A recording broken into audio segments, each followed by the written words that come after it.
Rahul Gandhi, Rahul Gandhi, Congress party, Congress party, OBC Congress.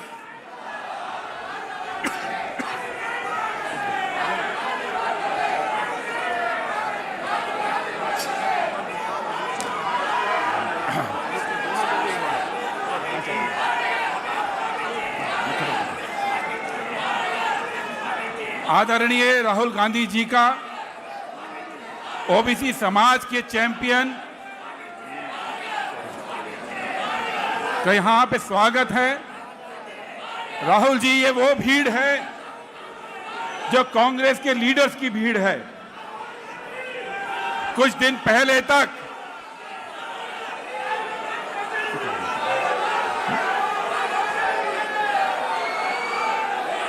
आप सबसे मेरी गुजारिश है कि अब आगे का कार्यक्रम हम शुरू करने जा रहे हैं। हमारे बीच में ओबीसी डिपार्टमेंट के हमारे अध्यक्ष सम्मानित अनिल जय हिंद जी, हमारे प्रिय डॉक्टर साहब हैं, और मैं उनसे पहले रिक्वेस्ट करूंगा कि राहुल गांधी जी का स्वागत सबकी ओर से किया जाए।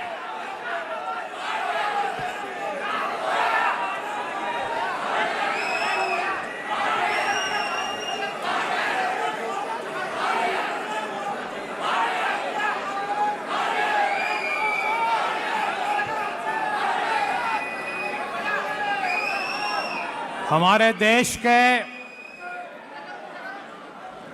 90% SC, ST, OBC,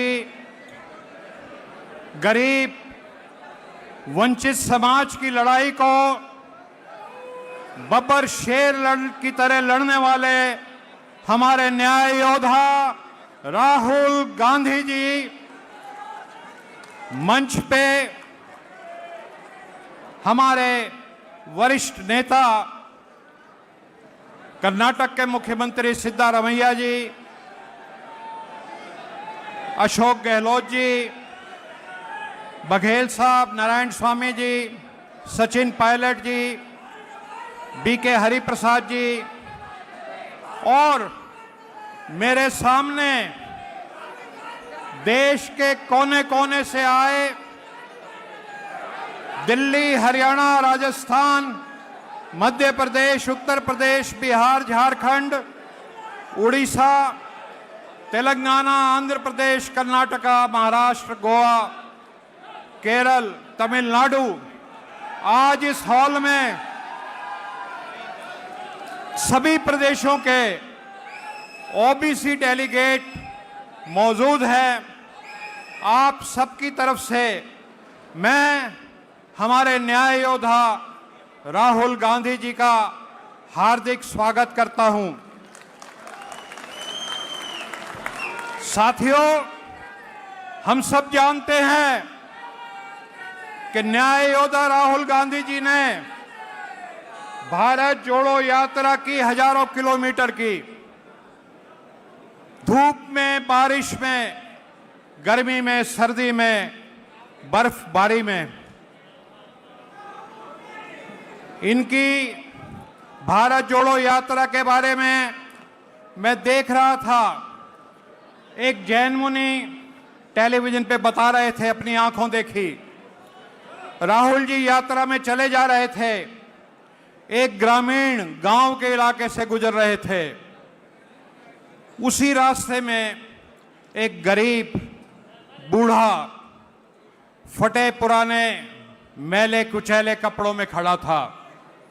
वो राहुल जी से मिलना चाहता था। सुरक्षाकर्मी उसको रोक रहे थे। अचानक राहुल जी की नजर पड़ी और राहुल जी ने सुरक्षाकर्मियों से कहा कि इसको आने दो।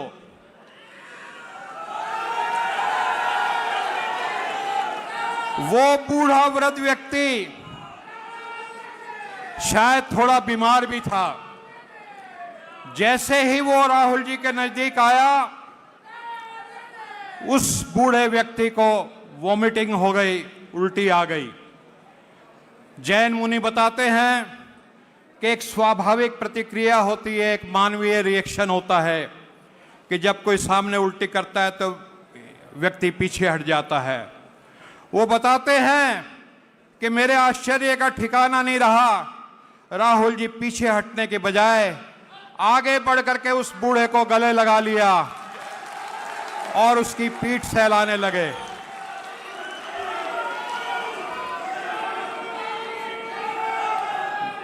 राहुल जी ने अपनी भारत जोड़ो यात्रा में हजारों लाखों लोगों से मिले और उनके दुख दर्द को समझा, और एक शिद्दत से आपने महसूस किया कि इस देश के जो 90% शेड्यूल ट्राइब और हमारे ओबीसी के भाई हैं, वो हमारे देश के पावर स्ट्रक्चर में टोटली एब्सेंट हैं, गायब हैं, और इसकी तरफ किसी का ध्यान नहीं जाता। तब से लेकर के, क्योंकि राहुल जी, इनकी एक ही फितरत है, एक ही स्वभाव है कि एक चीज बर्दाश्त नहीं कर पाते, और वो चीज है अन्याय। अन्याय किसी के साथ भी हो, दलित के साथ हो, आदिवासी के साथ हो, ओबीसी के साथ हो, गरीब के साथ हो, महिला के साथ हो, और चाहे किसी सवर्ण के साथ हो, किसी भी भारत नागरिक को अगर अन्याय होगा, राहुल जी उसको बर्दाश्त नहीं कर पाएंगे। और तब से राहुल जी ने एक संकल्प लिया कि जब तक इस ओबीसी समाज को और साथ में SC ST जो भी वंचित समाज है, उसको इस देश की मुख्य धारा में हम शामिल नहीं कर लेंगे, कांग्रेस पार्टी की लड़ाई जारी रहेगी।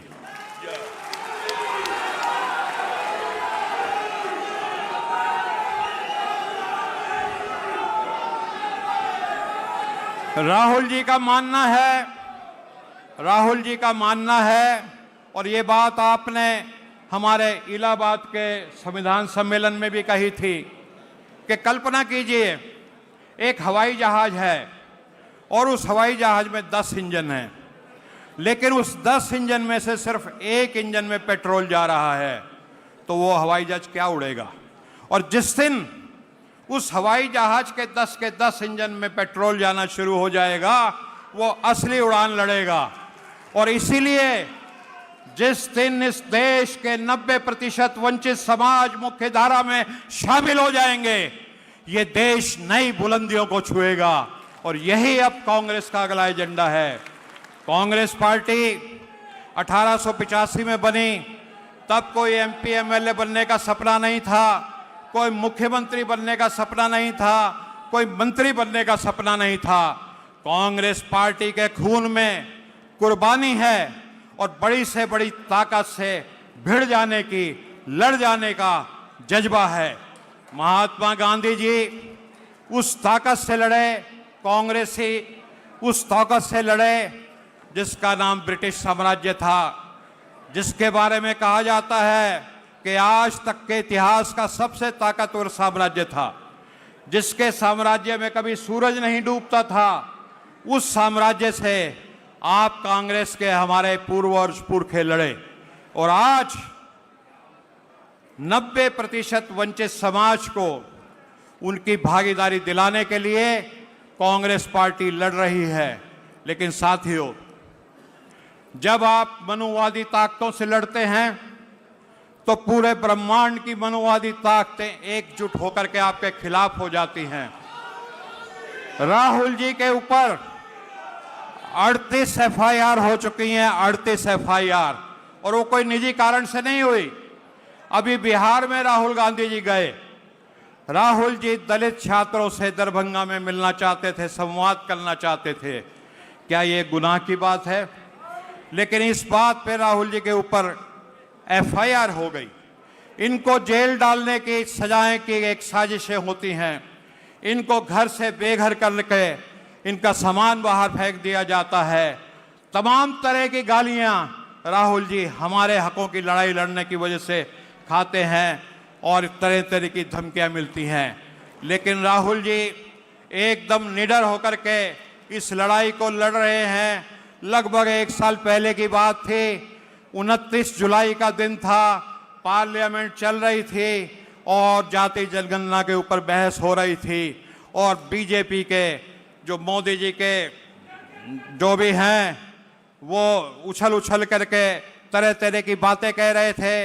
मोदी जी कह रहे थे कि जाति जनगणना की जो बात करता है वो अर्बन नक्सल होता है, वो पापी होता है, तमाम तरह की बातें चल रही थी। उस माहौल में जब न्याय योद्धा राहुल जी का बोलने का अवसर आया तो उन्होंने कुछ 2-3 लाइनें कही। उन्होंने कहा वेदर यू लाइक इट और यू डोंट लाइक इट, लेकिन मैं एक बात कहता हूं, किसी लोकसभा के कार्यकाल में आपकी सरकार के द्वारा मैं जाति जनगणना करा करके रहूंगा। और ये आप बब्बर शेर कार्यकर्ताओं की बात है कि पिछले 30 अप्रैल को इस सरकार ने जाति जनगणना की घोषणा की। अब वो अलग बात है कि किस तरह की होती है, वो तेलंगाना मॉडल पे होती है कि नहीं होती। तो मैं ज़्यादा लंबी बात नहीं कहूँगा, लेकिन एक बात कहूँगा कि आज जो जज्बा, जब देश की आज़ादी के लिए कांग्रेस लड़ रही थी तो मर मिटने का जज्बा था। जेल में जाते थे हमारे पुरखे, लाठियां सरों पे खाते थे। आज उसी जज्बे की ज़रूरत है। और मैं राहुल जी आपको बताना चाहता हूं कि यहाँ जितने इस हॉल में बैठे हैं उससे 3 गुना बाहर हैं, वो जो इसके अंदर आ नहीं पाए, और सब के सब अपने खर्चे से आए हैं। यहाँ पे सब बैठे, किसी को 1 रुपया हमने नहीं दिया आने के लिए, किसी को ठहरने की व्यवस्था हमने नहीं की, और सब आपको सुनने के लिए आए हैं। ये सब आपके पीछे ऐसे ही मर मिटने के लिए तैयार हैं जैसे कांग्रेस के हमारे कार्यकर्ता 100 साल पहले रहते थे। तो अब ये भागीदारी न्याय की लड़ाई शुरू हो चुकी है। सब बब्बर शेर आपके पीछे हैं, और जब राहुल जी का नेतृत्व है तो जैसे हमने आज़ादी की लड़ाई जीती थी ऐसे ही भागीदारी की न्याय की लड़ाई भी हम जीतेंगे। आप सबका धन्यवाद। जय जय बापू, जय भीम, जय संविधान, जय हिंद।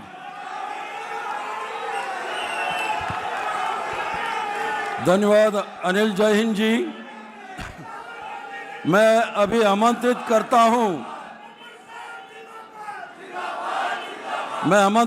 हूं पिछड़े और जो नीचे तबके के लोगों के बारे में गहरा अध्ययन किया हुआ डॉक्टर कांचा इलैया, जो तेलंगाना के जो सर्वे किया है उसके बारे में आपके सामने प्रस्तुत करेंगे।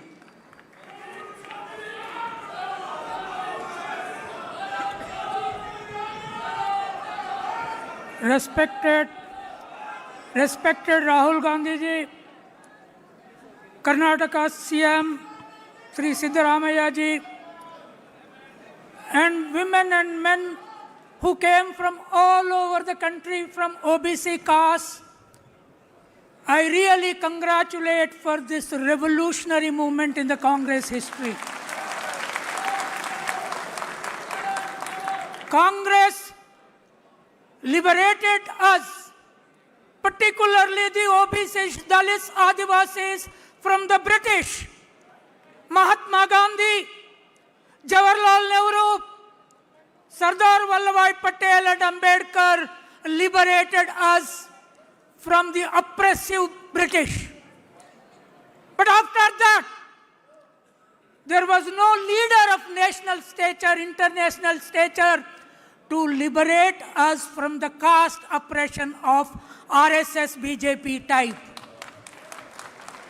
And once this RSS BJP have come to power, ruled for 11 years, all the OBCs started going into that oppressor's fold, that oppress us more, we will be slaves. I was crying in my bed, and I was listening Rahul Gandhi speaking about the country and the nation. In 2021, in this hall, women and men, we were just few hundreds here from the Congress party fold, some intellectuals and party leaders, we have started this revolutionary movement in OBC. And I thought, in 21st century, if there is no single leader who can liberate us from this bloody caste which destroyed us, we will not be liberated, because Modi-like leader has come to destroy us. And I found Rahul Gandhi is the only leader who can liberate us from this oppressive, destructive caste system. Today he started steps. His first step was Bharat Jodo Yatra. His second step was Bharat Jodo Nyaya Yatra for ourselves. And the third step, wherever Congress is power, he started getting caste census done. This was historic. And I am the vice chairman of the expert committee that Congress government appointed. We have seen Telangana Congress data that, 56% OBCs. Now Telangana government asked 42% reservation for OBCs. Is it just or not? Tell us. Is it okay or not? 42 is okay or not? 42 we should achieve or not? We should achieve. Why? Because in Telangana, the upper castes are only 9.9%, but they are getting 10% reservation. Look at the tragedy. And Rahul ji has come to change that entirely. That is the revolution. That is the revolution that Ambedkar led. That is the revolution that Mahatma Gandhi, therefore he gave. Can anybody imagine in the country and the world? And I think BJP RSS never imagined a person born in Motilal Nehru family, Jawaharlal Nehru family, would give a slogan one day, Jai Bapu, Jai Bhim and Jai Samvidhan. That is Rahul Gandhi. So today, to liberate OBCs, once OBCs are liberated from BJP, BJP will not be in power, it will never come into power at all. The power of the OBCs, Dalits, Adivasis, that I hope Rahul Gandhi, he is facing hundreds of cases. Wherever he goes, there are cases. There are now OBC liars, Dalit liars, Adivasi liars across the country. Stand up for him and protect from going him to jail. That is our role. We, the intellectuals, the universities, the colleges, the students and women. I have never seen a young woman who stood for women like Rahul Gandhi in my 73 years lifetime. That is the leader that the same Indira Gandhi, same Rajiv Gandhi, same Jawaharlal Nehru whom they are abusing, that family produced this leader for our liberation. Therefore, this is the first historic major Congress meeting of all OBC leaders sitting here on the dais, ever since it was born for the first time because of him. And lastly, yesterday I visited Indira Bhavan. I was so thrilled. The moment I entered, there was big Ambedkar photo there. There was Gandhi there. There were Patel there. And there was Jawaharlal Nehru there. You know what their caste background is? Gandhi was from Banya caste. Ambedkar was from Dalit caste. Patel was from Shudra OBC caste who liberated my own state from Nizam. And Nehru was from Brahmin caste. Rahul is a mix of all castes today. He is a mix of all castes. And therefore, he is our liberator. I see only, I see him like Martin Luther King in America. And we will work with him. I'm an intellectual, I'm a writer, I'm not a Congress member, but as long as I live, my pen will work for writing for Rahul Gandhi and standing for this nation's liberation. Thank you.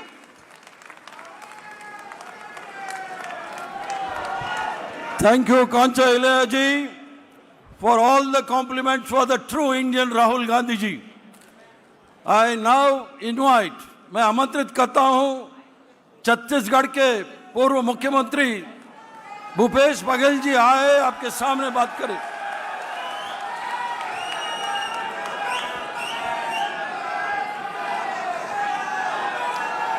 भागीदारी न्याय सम्मेलन में पधारे आदरणीय हम सब के नेता न्याय योद्धा राहुल गांधी जी, आदरणीय कर्नाटक के मुख्यमंत्री सिद्धारमैया जी, हमारे वरिष्ठ नेता आदरणीय अशोक गहलोत जी, आदरणीय वीर नारायण स्वामी जी, आदरणीय सचिन पायलट जी और इस सब आयोजन के कर्ता धर्ता जो ग्रुप है, आदरणीय अनिल जय हिंद जी, बी के हरिप्रसाद जी, सप्पल जी, अजय लल्लू जी, ज्योति जी, सभी हमारे सब साथी ने जो मिलजुल के आज ये सम्मेलन, आज देश भर के लोग यहाँ उपस्थित हैं।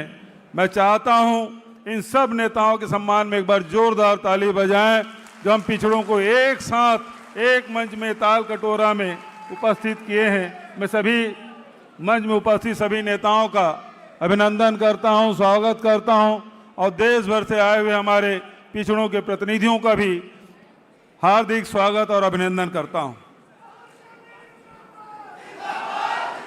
आदरणीय साथियों, जब राहुल जी ने जाति जनगणना की बात कही तो भारतीय जनता पार्टी के लोग उपहास उड़ाते थे, लेकिन लगातार देश में घूम घूम कर हर मंच में राहुल जी जाति जनगणना की बात किए।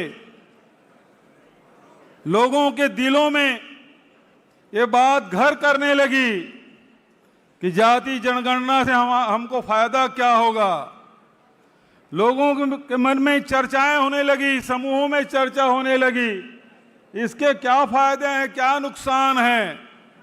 लोगों को लगा कि ये तो हमारे लिए है, क्योंकि जाति जनगणना में केवल आपकी जाति पूछी नहीं जाएगी। राहुल जी ने कहा कि सामाजिक, आर्थिक, शैक्षणिक, राजनीति में भागीदारी, इस सब की जानकारी ली जाएगी और आने वाले समय में जो वर्ग वंचित हो गया, जो जाति वंचित हो गया, जो व्यक्ति वंचित हो गया है, उन सबको हिस्सेदारी दी जाएगी। और जब ये बात सामने आया तो भारतीय जनता पार्टी के लोगों को बर्दाश्त नहीं हुआ। क्यों बर्दाश्त नहीं हुआ? कि वो धर्म की चाशनी में सबको लपेटकर अपना स्वार्थ सिद्ध कर रहे थे। ये लोग जिस प्रकार से अंग्रेजों ने हिंदुस्तानियों को शोषण किया, जिस प्रकार से आर्थिक रूप से कमजोर किया, जिस प्रकार से शैक्षणिक रूप से कमजोर किया, वही काम आज नरेंद्र मोदी की सरकार कर रही है, भारतीय जनता पार्टी और आरएसएस कर रही है। ये देश कभी सोने का चिड़िया कहलाता था। क्यों? क्योंकि उत्पादक वर्ग का सम्मान होता था। ये जो पिछड़े वर्ग के लोग हैं, यही उत्पादक वर्ग है और यही ताकत भारत की थी, जिसको अंग्रेजों ने खोखला किया। आज नरेंद्र मोदी पूरे हिंदुस्तान को व्यापार बाजार बना दिया है। पूरी दुनिया के लोग यदि बात करते हैं, चाहे चीन बात करे, चाहे अमेरिका बात करे, यदि हमको डराने की बात करते हैं तो केवल व्यापार की बात करते हैं। ये देश उत्पादक देश नहीं रहा, ये केवल बाजार रह गया है। और केवल बाजार ही नहीं, बल्कि आरएसएस और बीजेपी ने इसे नफरत का बाजार बना दिया है। और नफरत के बाजार में एक आदमी पूरी ताकत के साथ यदि आवाज दे रहा है कि नफरत के बाजार में हम मोहब्बत की दुकान खोलेंगे, तो राहुल गांधी है।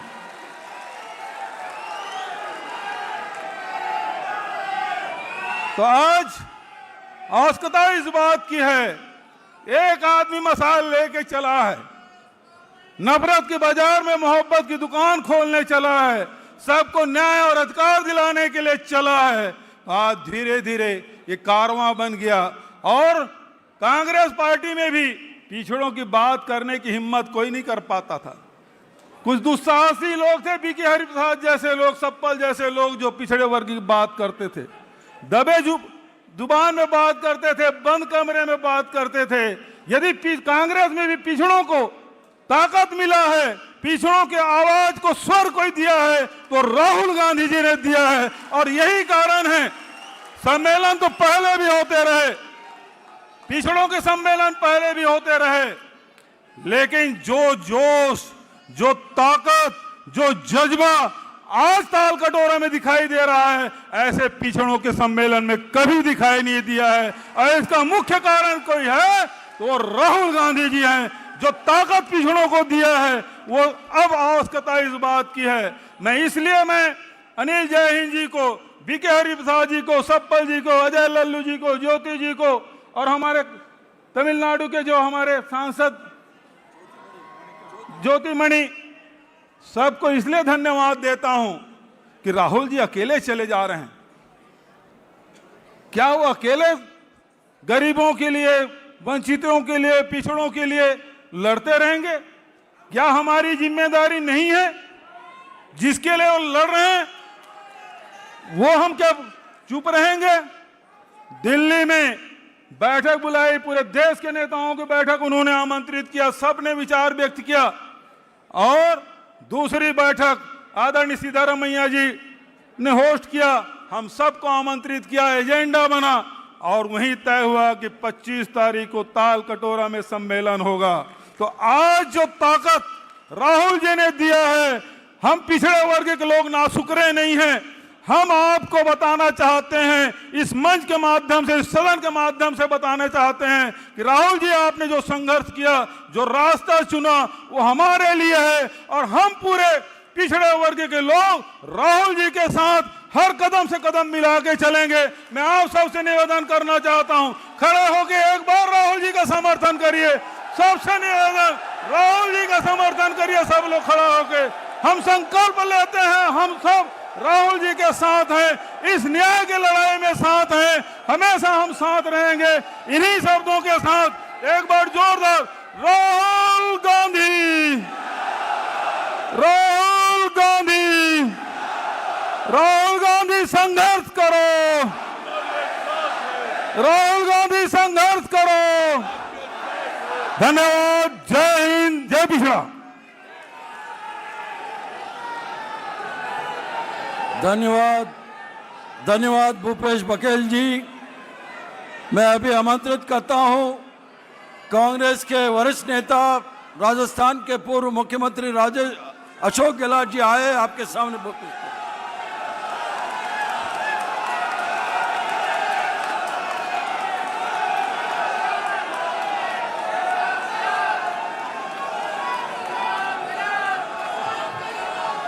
हमारे महबूब नेता राहुल गांधी जी,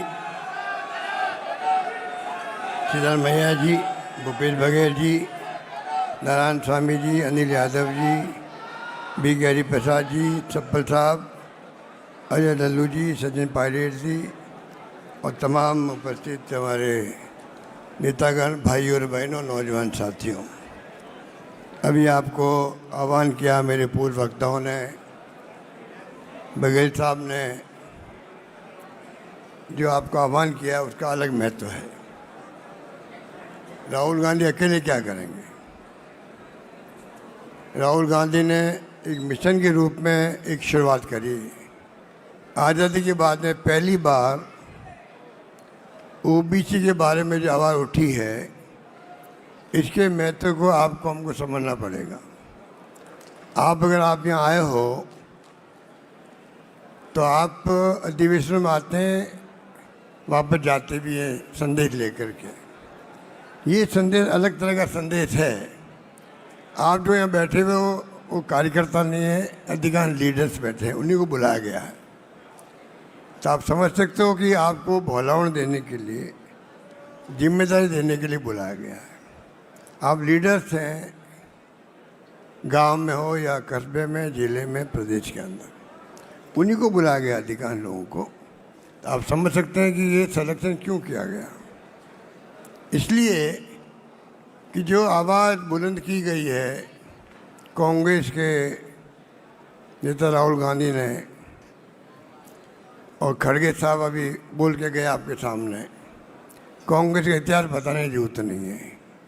आप हम सबको गर्व है कि इस कांग्रेस का ही इतिहास त्याग का, कुर्बानी का, बलिदान कर रहा है और किस प्रकार से आज़ाद करवाया मुल्क को। आज़ाद के बाद में संविधान निर्माण हुआ अम्बेडकर के द्वारा, पंडित जवाहरलाल नेहरू हो, सरदार वल्लभ भाई पटेल हो या मौलाना आज़ाद हो, वो ज़माना और था। बड़े बड़े नेता हमारे और भी थे। आज जो हुकूमत में बैठे हुए हैं, ये हमारी विरासत को ख़त्म करना चाहते हैं। जिस प्रकार ये ध्रुवीकरण कर दिया देश का, वो बहुत खतरनाक खेल है। राहुल गांधी जी हाथ में क्यों बता रहे हैं कॉन्स्टिट्यूशन को, संविधान खतरे में है, ये संदेश क्यों दे रहे हैं? ये संदेश क्यों दे रहे हैं? संविधान की मूल भावना क्या है? सोशल सिक्योरिटी कैसे हो, समानता कैसे मिले? और जब इन्होंने खुद ने भारत जोड़ो यात्रा करी, जब इन्होंने खुद ने न्याय यात्रा करी, तो आपको समझ में आ गया, जैसे गांधी जी को समझ में आया था जब महात्मा गांधी साउथ अफ्रीका से आए थे, उनको भी पूरे देश की यात्रा करनी पड़ी। तब देश को समझा उन्होंने, और समझने के बाद में जो नेतृत्व दिया देश को आज़ादी जंग के अंदर, उसमें हमें कामयाबी मिली। आप समझ सकते हैं जैसे महात्मा गांधी को कामयाबी मिली, उसी प्रकार कामयाबी राहुल गांधी को मिले, इसमें हम सबका संकल्प होना चाहिए, संकल्प होना चाहिए।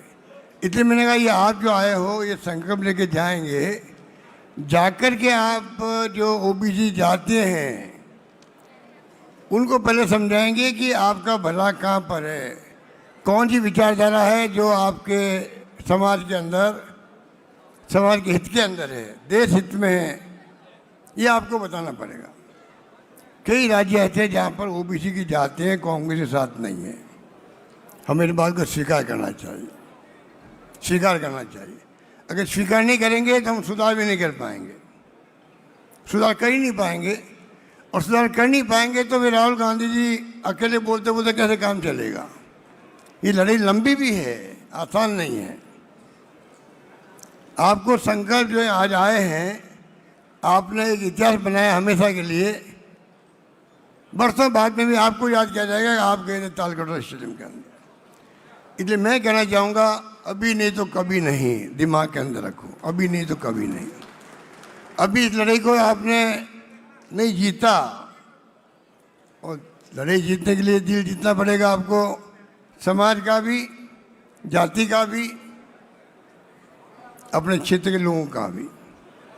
आप राजनीति में कार्यकर्ता हो, और इसलिए ज़रूरी है कि हम कैसे आवाज़ को बुलंद करें, जैसे कि जो राहुल गांधी जी ने न्याय योद्धा के रूप में शुरुआत करी है, उसमें आप कामयाब हो सकें।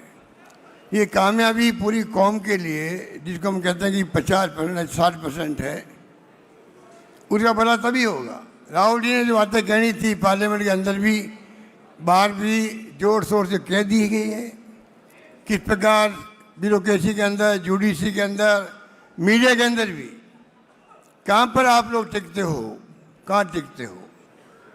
आज़ादी के 70 साल बाद में भी ये स्थिति बने, तो आप सोच सकते हो कि आगे क्या होगा, 100 साल बाद में क्या होगा, ये स्थिति रहेगी। इतना बड़ा बीड़ा उठाया राहुल गांधी ने, उसको आपको हमको समझना पड़ेगा कैसे उनको कामयाब करने के लिए हम अपना सब कुछ न्यौछावर करें।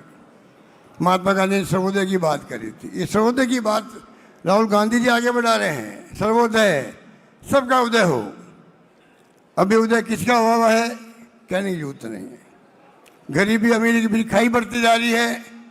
हम कहाँ टिकते हैं? ओबीसी के लोग, एससी के लोग, एसटी के लोग, माइनॉरिटी के लोग भी। और राहुल गांधी जी ने कहा है ईडब्ल्यूएस जो कैटेगरी बनी है, ये कोई कम बात है। जब ओबीसी के अलावा, एससी एसटी के अलावा, ये तो राजीव गांधी का सपना था जो 73-74 अमेंडमेंट किया है, तब जाके हम लोग सरपंच, प्रधान, प्रमुख बनने लगे हैं, नगर पालिका चेयरमैन बनने लगे हैं। गांव में कोई आपको सरपंच नहीं बनाता, सरपंच नहीं बनते थे हमारे लोग, महिलाएं बनती है। तो आप सोच सकते हैं कि ये जो सिलसिला शुरू राजीव गांधी जी ने किया था, अब कैसे ओबीसी को उसका हक मिले, जो इनके नारा राहुल जी का, ये हम सबका होना चाहिए। जितनी जिसकी भागीदारी उतनी उसकी हिस्सेदारी, ये भावना कब पूरी होगी, उसके लिए आपको चिंतन करना पड़ेगा, मनन करना पड़ेगा और मेहनत करनी पड़ेगी। मेहनत आपको बहुत करनी पड़ेगी, ये मामूली काम नहीं है। ये बहुत बड़ा चैलेंज स्वीकार करके जाओ यहाँ से। ये राहुल गांधी जी का चैलेंज हम सबको है ओबीसी नेताओं को है, कैसे आप उनको पूरा करते हो ये आपके ऊपर है। राहुल गांधी फेल नहीं होगा, आप फेल होंगे। आप फेल होंगे कि एक नेता हमें मिला जिसके पूरे परिवार का ऐसा त्याग बलिदान है जो दुनिया के किसी मुल्क में नहीं होगा। 35 साल में इस परिवार, गांधी परिवार, कोई व्यक्ति ना मंत्री, ना मुख्यमंत्री, ना प्रधानमंत्री है। इंदिरा गांधी जी प्रधानमंत्री पद पर रहते हुए हत्या कर दी गई उनकी, तो खालिस्तान नहीं बनने दिया। राजीव गांधी शहीद हो गए उपमहाद्वीप में शांति स्थापित करते करते। जिस खानदान में इतने बड़े सादत हुई हो, उस खानदान को टारगेट बना के जो राजनीति हो रही है मोदी जी द्वारा, आरएसएस द्वारा, वो आप समझ सकते हो क्यों हो रही है। मालूम है कि इस परिवार के कारण ही कांग्रेस पूरे मुल्क के अंदर हर गांव में, हर घर के अंदर आर्मी स्थान बनाए हुए हैं। ये पार्टी है जो नॉर्थ ईस्ट में चले जाओ, आप कहीं चले जाओ, हम सत्ता में नहीं हैं 11 साल से। जो झटका दिया मोदी जी को अभी राहुल जी ने, 100 पे आगे लगभग हम लोग, 20-25 सीटें और आ जाती, सरकार नहीं बन पाती उनकी। इसलिए मैं कहना चाहूँगा, कहने को बहुत सारी बातें राहुल जी बोलेंगे, आपके सिद्धरमैया जी बोलेंगे। मैं आपको इतना कहना चाहूँगा कि ये कोई अच्छे भाषण हो गए, सब बातें सुनी आपने। मैं आपसे आग्रह करूँगा, रिक्वेस्ट करूँगा कि ये जो मिशन के रूप में इसको लो। आप जो आए हो लोग, आप यहाँ पर, उन सब की ड्यूटी है जाकर के आप जिस पद पे हो अथवा नहीं हो, काम करने के लिए, राहुल जी का संदेश देने के लिए कोई पद की दरकार भी नहीं है। और मुझे कहते हुए दुख भी होता है कि जो कौमें, जो जातियाँ के राज्यों में कांग्रेस में नहीं है, ओबीसी होते हुए भी, मैं फिर कहना चाहूँगा वो हमारे चिंता के वजह से होना चाहिए। क्योंकि अगर उनको आप ठीक नहीं करोगे, उन जातियों का भला भी नहीं होगा।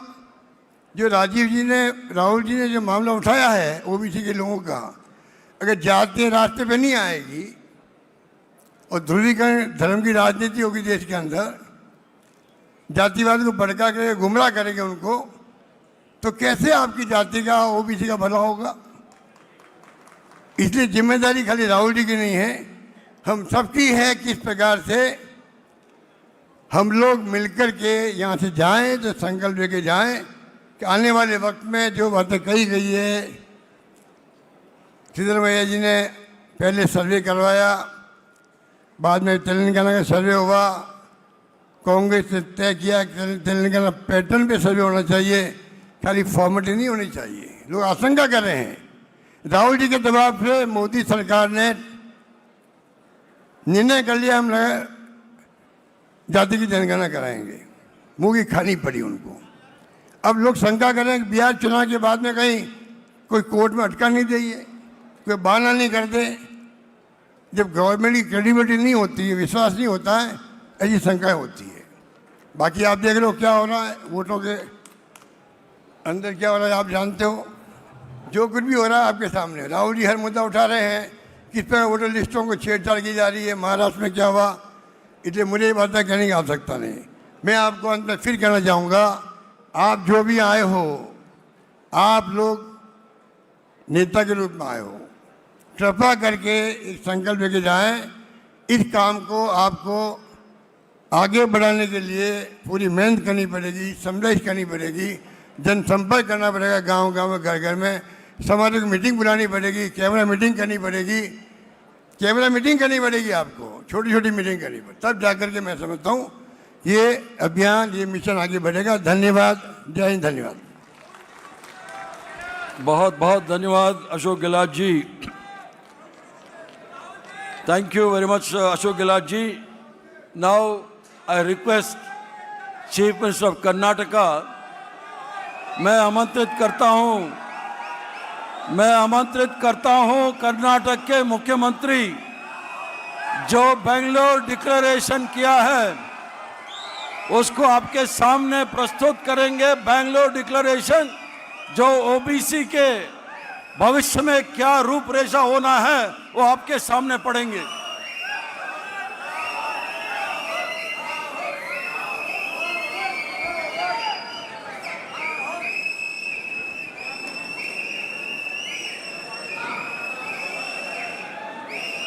Sri Rahul Gandhi ji, Honorable Leader of the Opposition in the Lok Sabha, Sri Anil Jai Hind ji, National Chairman of the OBC Department, AICC, the other senior leaders of the OBC on the dais, ladies and gentlemen, friends from the media. Recently,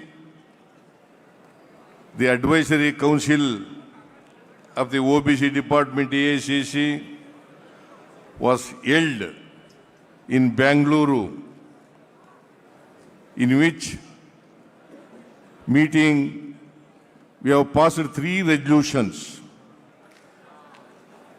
One among them is Bengaluru Declaration. I will just read the resolution, Bengaluru Declaration. The Advisory Council of the OBC Department of AICC unanimously thank Nyaya Yodha Rahul Gandhi ji for courageously taking up the cause of social justice for the marginalized sections of our country and for OBC in particular. Rahul ji's steely resolve forced the Modi government surrender to the just and constitutional demand for the caste census in India. On behalf of OBC of India, we all thank Nyaya Yodha Rahul Gandhi ji for this historic achievement. But this is not just a milestone in Rahul ji's courageous and brave leadership. India is destined to realize and achieve the ultimate objective of social transformation leading to social equity in our great nation. We hereby resolve and take vow to continue to fight for justice for all with the flag of our Congress party in our hand under the brave and courageous leadership of our Nyaya Yodha Rahul Gandhi ji. We hereby pass a resolution for an intense and fierce nationwide national campaign for 1. National level caste census by the Census Commission of India, officially known as the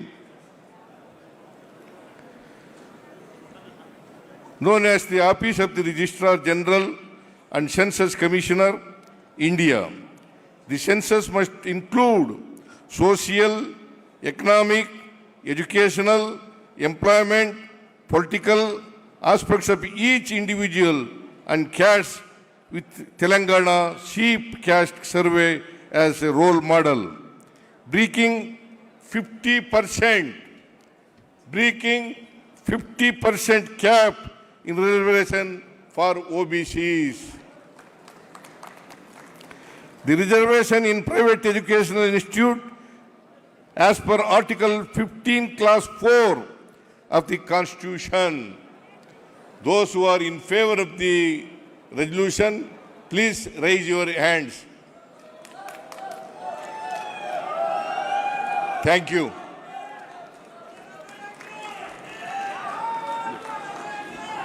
thank you very much Siddaramaiah ji. Siddaramaiah ji का अनुरोध है, जो इस संकल्प के लिए समर्थन करने वाला सब हाथ उठा के एकदम बोलिए धन्यवाद। मैं अभी आमंत्रित करता हूं पिछड़ा वर्ग डिपार्टमेंट के अध्यक्ष अनिल जैन राहुल जी के सामने आपको शपथ दिलाएंगे। आप सब शपथ लेना पड़ेगा। धन्यवाद।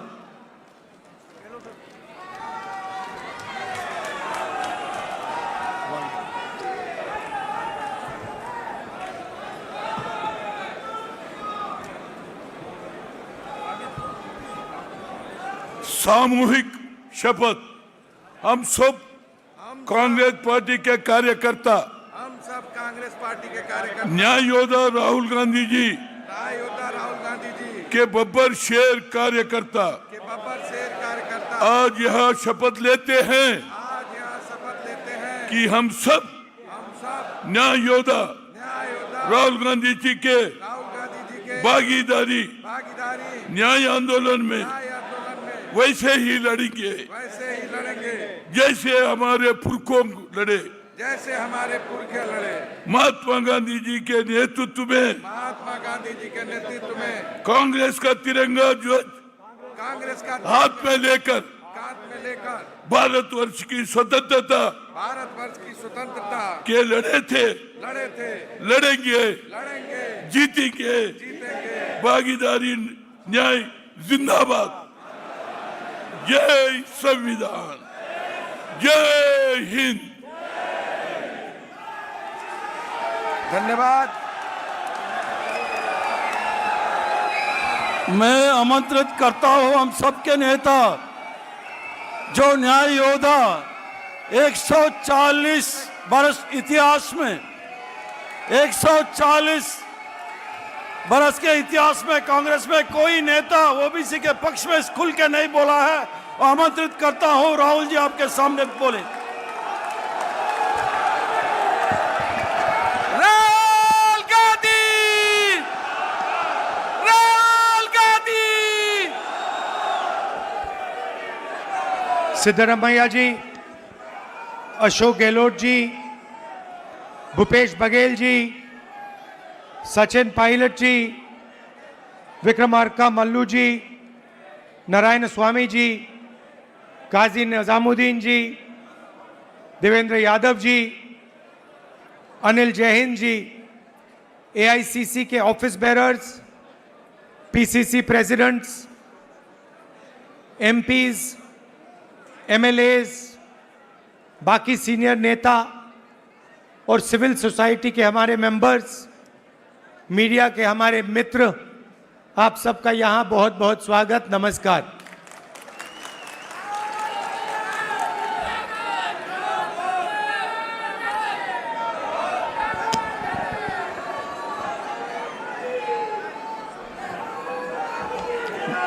अब मैं 2004 से राजनीति कर रहा हूं और 21 साल हो गए। और जब मैं पीछे देखता हूं और एक प्रकार से अपनी सेल्फ एनालिसिस करता हूं,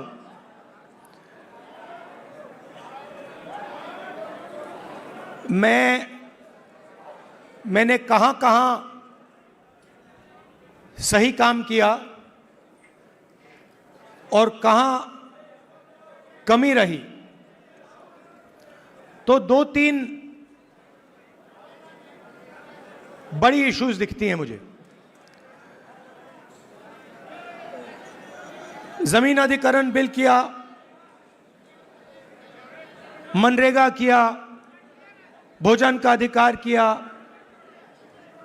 ट्राइबल बिल, न्यामगिरी की लड़ाई लड़ी। अगर मैं अपने आप के बारे में सोचूं तो मैं कहता हूं ये काम मैंने सही किया। और जहां तक कमी रह सकती है, मगर जहां तक मैंने, चाहे वो आदिवासियों की बात हो, दलितों की बात हो, माइनॉरिटीज की बात हो,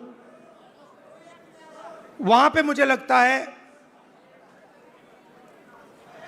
कि मुझे अच्छे नंबर मिलने चाहिए। महिलाओं की इश्यूज पर मुझे सही नंबर मिलने चाहिए। मगर अगर मैं थोड़ा पीछे को देखता हूं तो मुझे एक बात बिल्कुल क्लियर दिखती है कि एक चीज में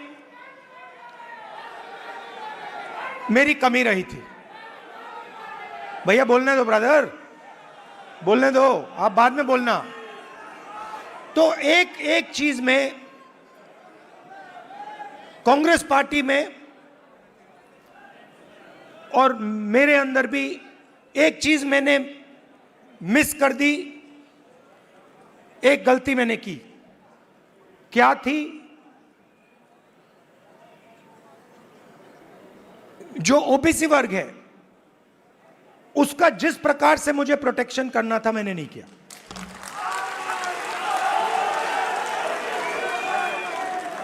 क्योंकि अगर, और इसका कारण था आपकी जो इश्यूज थी उस समय मुझे गहराई से नहीं समझ आई। मैं स्टेज से कह देता हूं कि 10 साल पहले, 15 साल पहले जो दलितों के सामने कठिनाइयां थी वो मुझे अच्छी तरह समझ आ गई। वो शायद वो ज्यादा आसान है समझना, वो क्लियर है। अनटचेबिलिटी, उनकी हिस्ट्री है तो एकदम पता लग जाता है। आदिवासियों की भी इश्यूज आसानी से समझ आ जाती हैं। आप उनके इलाके में जाइए,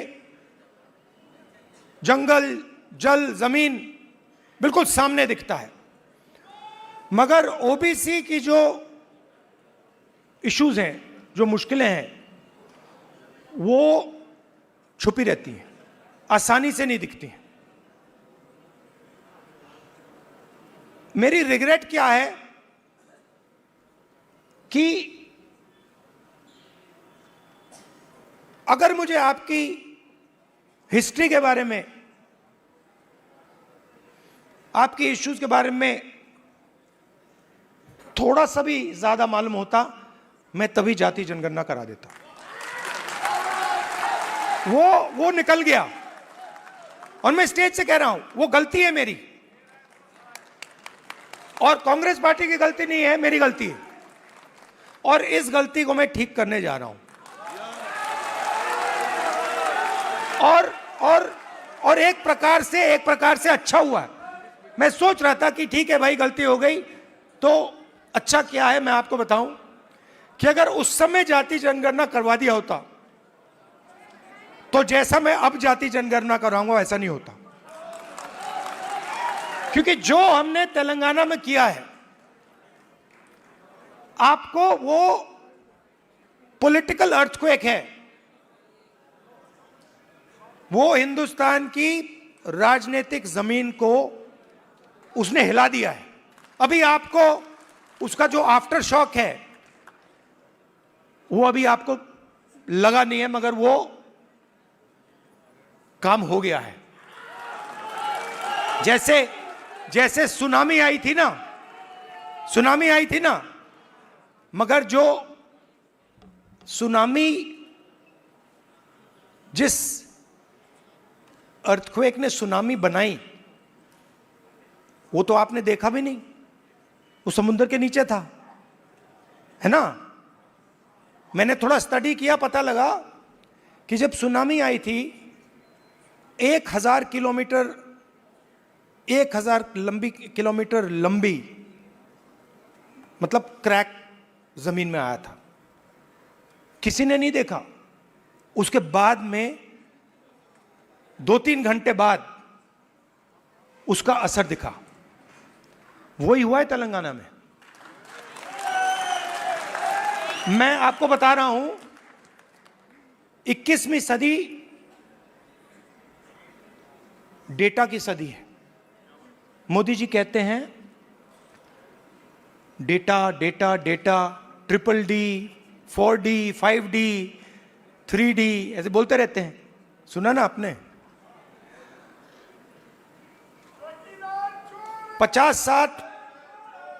50-60 साल पहले अगर आप पूछते पावर कहां से आती है, लोग आपको कहते पावर तेल से आती है। ब्लैक गोल्ड कहते थे उसको। जिस देश के पास तेल है उसके पास पावर है, वो पूरी दुनिया को कंट्रोल कर सकता है। अगर वही सवाल आज आप पूछें तो ब्लैक गोल्ड नहीं है, आज का तेल डेटा है, और डेटा कंपनियों के पास होता है। आप रिलायंस के पास जाइए, अमेज़न के पास जाइए, वो आपको डेटा दिखा देंगे। किसी भी अस्पताल में चले जाइए, आपको वो डेटा दिखा देंगे। मगर जो डेटा आज तेलंगाना सरकार के हाथ में आ गया है, उसका देश में कोई मुकाबला नहीं है। आज तेलंगाना में हम आपको बता सकते हैं, हम आपको 1 मिनट के अंदर बता सकते हैं कि तेलंगाना की सारी कॉरपोरेट्स में, उनकी सारी मैनेजमेंट में कितने ओबीसी हैं, कितने दलित हैं, कितने आदिवासी हैं।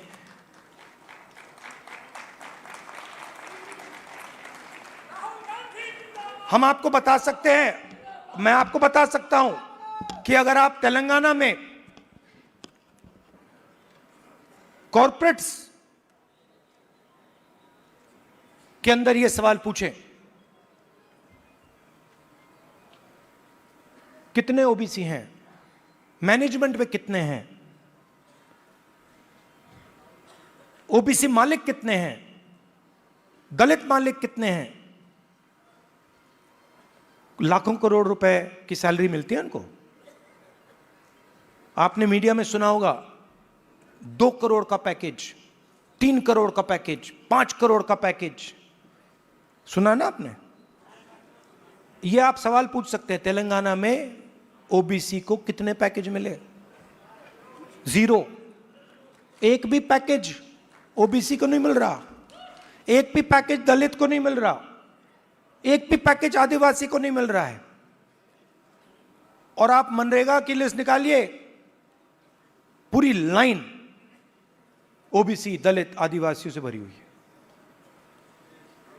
ये जो गिग वर्कर्स कहलाते हैं, डोमेस्टिक स्टाफ, गिग वर्कर्स, इनकी लिस्ट निकालिए। तेलंगाना में ब्लैक एंड व्हाइट है। इस देश में मजदूरी ओबीसी, दलित, आदिवासी करते हैं।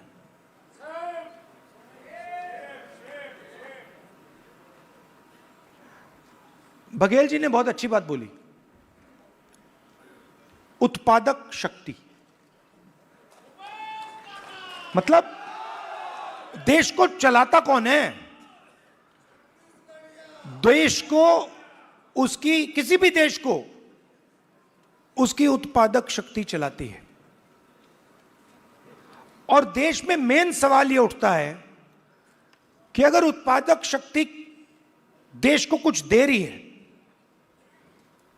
भोजन देती है, औजार देती है, ये इमारतें देती हैं, तो उस शक्ति को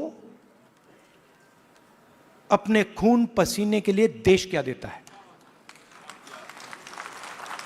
मतलब आप लोग देश को बनाते हो, इमारतें आप बनाते हो, सड़कें आप बनाते हो, स्कूल आप बनाते हो, कॉलेज आप बनाते हो, अस्पताल आप बनाते हो, टेंपल भी आप बनाते हो। मेरे लिए सबसे जरूरी सवाल है, अगर आप लोग देश को बनाते हो तो इस काम के लिए देश आपको क्या देता है? आपको क्या दे रहा है आज हिंदुस्तान? प्राइवेट स्कूल, जहां पे आपको लाखों रुपए देने पड़ते हैं। प्राइवेट स्कूल किसके? आपके नहीं, ओबीसी के नहीं, दलित के नहीं, आदिवासी के नहीं। आरक्षण लूटा नहीं, आरक्षण दिया नहीं जाता है।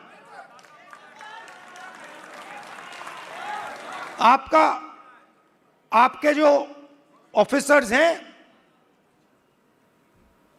आइडियलिज्म के साथ अंदर आते हैं, भर्ती होती है, आइडियलिज्म से आते हैं, और फिर आस्ते आस्ते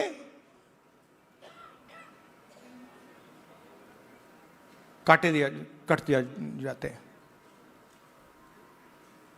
ACR, annual confidential report, OBC, Dalit, Adivasi अफसरों को हत्या करने का तरीका।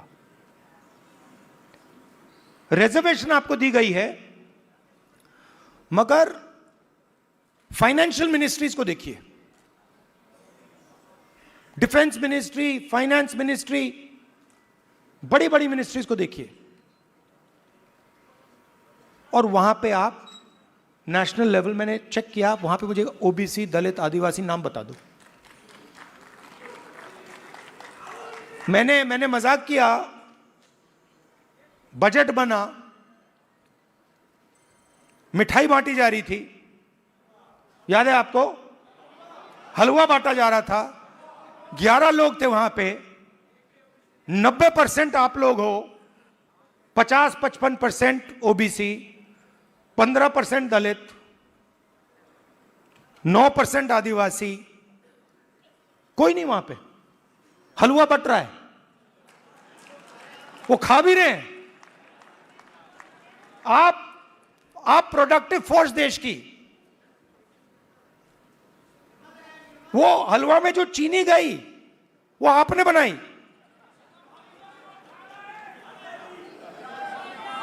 वो सब आप कर रहे हो, हलवा आप बना रहे हो और खा हो रहे हैं। तो अब मैं ये नहीं कह रहा हूं कि उनको हलवा नहीं खाना चाहिए, उनको भी खाना चाहिए, मगर भैया आपको भी थोड़ा मिलना चाहिए ना।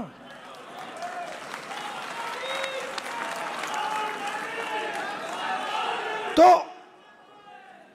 अब मैं आपको, आप मेरी बहन से पूछो, मेरी बहन से पूछो, कभी मिलोगे तो पूछना कि अगर कभी राहुल ने किसी चीज के बारे में मन बना लिया तो उस बात को वो छोड़ेगा या नहीं छोड़ेगा, वो पूछ लो उससे। मैं नहीं छोड़ने वाला। और मैं सिर्फ जाति जनगणना की बात नहीं कर रहा हूं। देखो, आप ये मत सोचो कि मैं जाति जनगणना की बात कर रहा हूं। जाति जनगणना तो पहला कदम है। मैं जो आप कि जो बघेल जी ने उत्पादक शक्ति की बात की, मेरा लक्ष्य है कि उस उत्पादक शक्ति को हिंदुस्तान में रिस्पेक्ट और हिस्सेदारी मिले।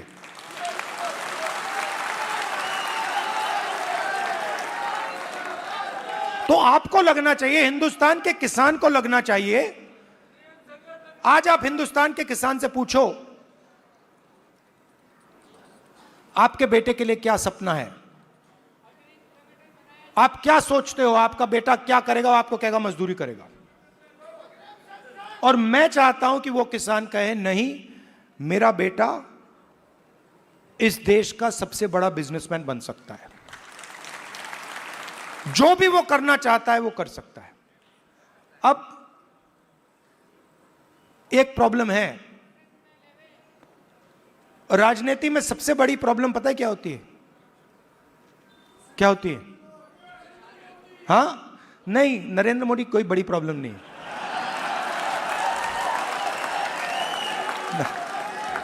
वो नहीं, मैं आपको बता रहा हूं, ये आपने अपने सिर पे चढ़ा रखा है, कोई प्रॉब्लम नहीं। ये जो मीडिया वाले हैं इन्होंने बना रखा है, इसका गुब्बारा बनाया, कोई प्रॉब्लम नहीं।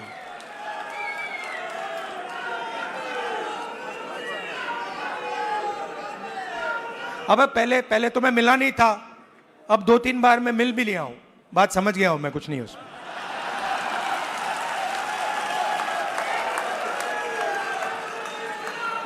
शो, पूरा शो है, दम नहीं है, बता रहा हूं। आप लोग मिले नहीं हो, मैं मिला हूं, बैठा हूं कमरे में।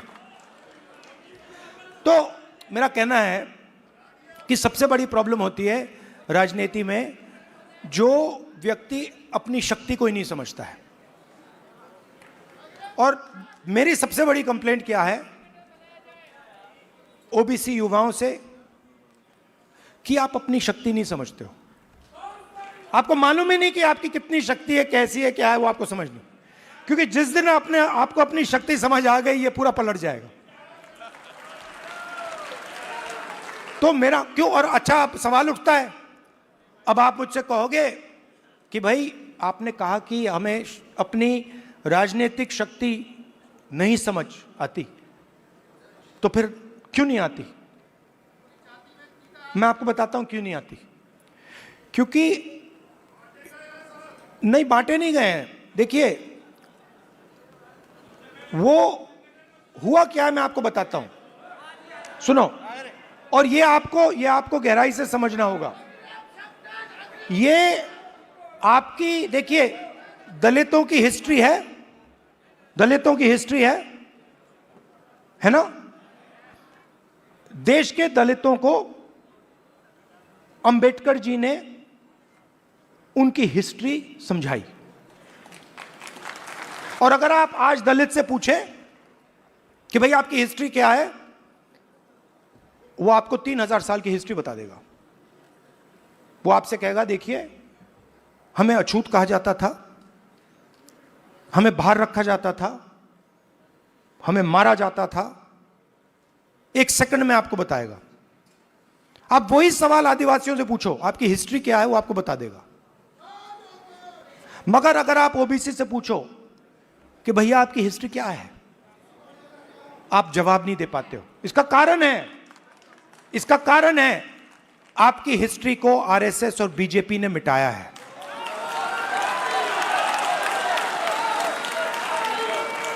आपकी हिस्ट्री को, जो देश की उत्पादक शक्ति की हिस्ट्री है, उसको आरएसएस और बीजेपी ने मिलकर मिटाने का काम किया है।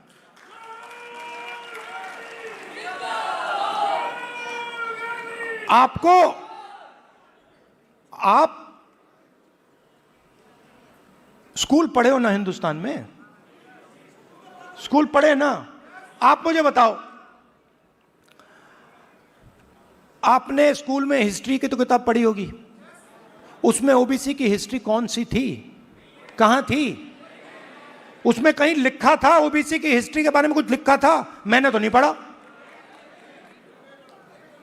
आज जब मैं बात को समझ रहा हूं तो मैं अपने आप से सवाल पूछता हूं, भैया जब मैं छोटा था तो इस देश के जो 55-60% लोग हैं उनकी हिस्ट्री की किताब में है ही क्यों नहीं? यह जानबूझ के मिटाया गया है, क्योंकि जिस दिन आप अपनी हिस्ट्री समझ जाओगे उस दिन आप समझ जाओगे कि आरएसएस आपका सबसे बड़ा दुश्मन है।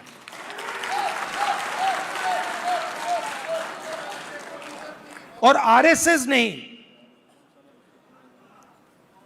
आप पर आक्रमण किया है, और यह कोई नई बात नहीं है, यह हजारों साल से आक्रमण कर रहे हैं आप पे, मनुवादी वही।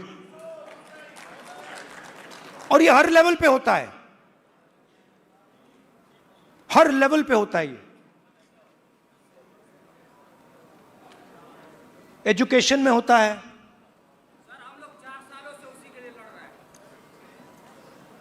एजुकेशन में होता है, बिजनेस में होता है, जुडिशरी देख लीजिए वहां होता है। सब जगह आपके खिलाफ डिस्क्रिमिनेशन हो रहा है। मोदी जी कहते हैं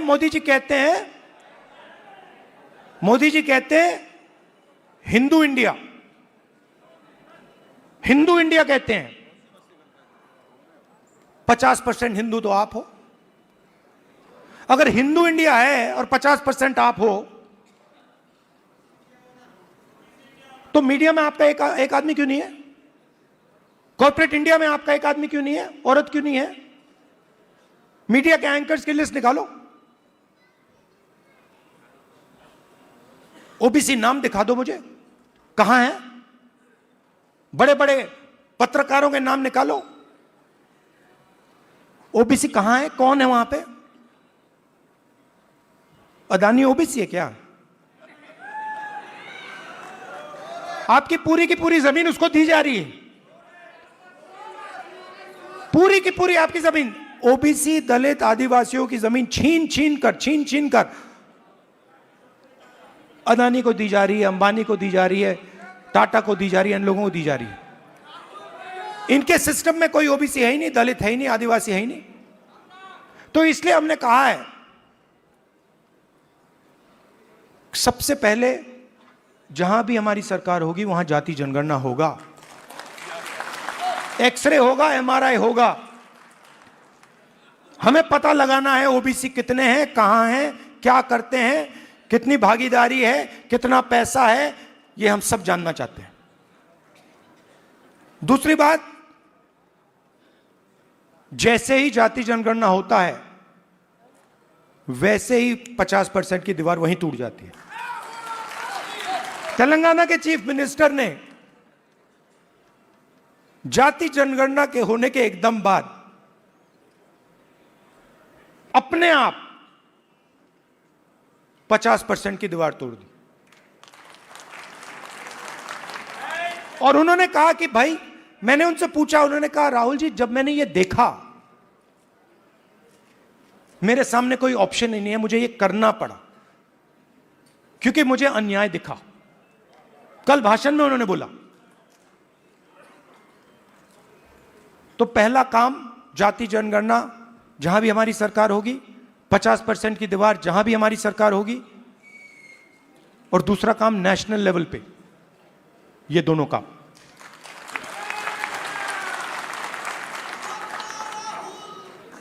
प्राइवेट एजुकेशन में तेलंगाना में बड़ी इंटरेस्टिंग बात आई। तेलंगाना में यह पता लगा कि अगर किसी व्यक्ति के पास शिक्षा है तो वो तेजी से आगे बढ़ता है। Education is critical to progress. और तेलंगाना में दूसरी बात पता लगी कि अगर आपके पास शिक्षा है और अगर आपके पास अंग्रेजी भी है तो डबल बैरल प्रोग्रेस होती है। बीजेपी के नेता कहते हैं अंग्रेजी को हम हिंदुस्तान से मिटा देंगे। नहीं, मगर आप उनसे एक बात पूछिए, आप अंग्रेजी मिटाना चाहते हो मगर आपके बच्चे कहां पढ़ते हैं? आपके बच्चे क्या हिंदी मीडियम में पढ़ते हैं या इंग्लिश मीडियम में पढ़ते हैं? आपके बच्चे क्या लंदन में पढ़ते हैं, अमेरिका में पढ़ते हैं, वहां क्या हिंदी में पढ़ते हैं? वो नहीं। तो रीजनल लैंग्वेज, रीजनल भाषा, हिंदी, तमिल, ये सब जरूरी हैं। बंगाली, पंजाबी, कन्नड़ा, ये सब जरूरी हैं, मगर उसके बिल्कुल साइड में अंग्रेजी भी जरूरी है। इसीलिए हमारा तीसरा मुद्दा, reservation in private education institutions, मतलब प्राइवेट एजुकेशन सिस्टम में दलितों को, आदिवासियों को, पिछड़ों को रिजर्वेशन।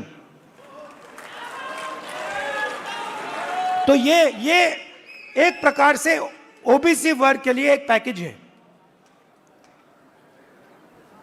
एक कमी रही है जिसको थोड़ा सा आज हमने डेंट मारा है।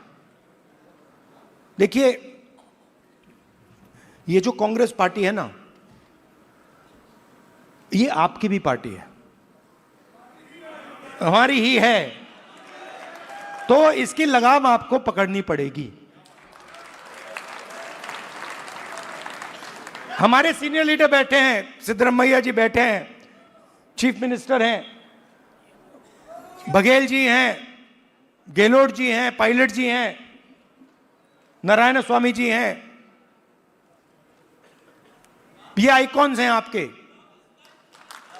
ये आइकॉन्स हैं, मगर हमें ऐसे और आइकॉन्स चाहिए। इन 3-4 लोगों से नहीं होगा काम। हमें 40-50 ऐसे लोग चाहिए जो हम मतलब पूरे दम से ओबीसी विजन को आगे बढ़ाएं। और आखिरी बात, आप राहुल गांधी बोलते रहते हो, मगर राहुल गांधी, आपकी शक्ति के बिना राहुल गांधी कुछ नहीं है।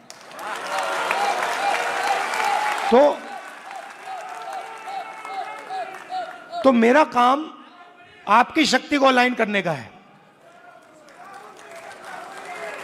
और देश के मैं ओबीसी वर्ग से, युवाओं से कहना चाहता हूं, जो मैंने शुरुआत में कहा,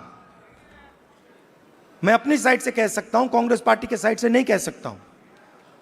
मैं अपने साइड से कहना चाहता हूं कि जिस प्रकार से मैंने ओबीसी वर्ग के लिए काम करना चाहिए था, पहले मैंने नहीं किया, अब मैं डबल स्पीड से वो काम करने जा रहा हूं।